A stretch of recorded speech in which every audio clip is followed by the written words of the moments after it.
Am schönsten war, sag ich Sansibar.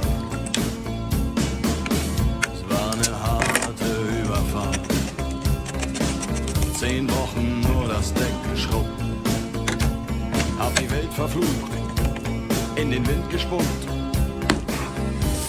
und salziges Wasser geschluckt.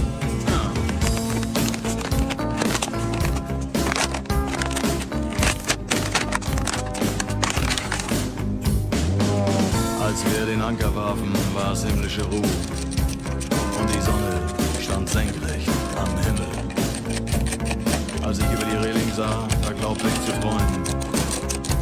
Da waren 1000 Boote und sie hielten auf uns zu. In den Booten waren Männer und Frauen, ihre Leiber glänzten in der Sonne und sie sangen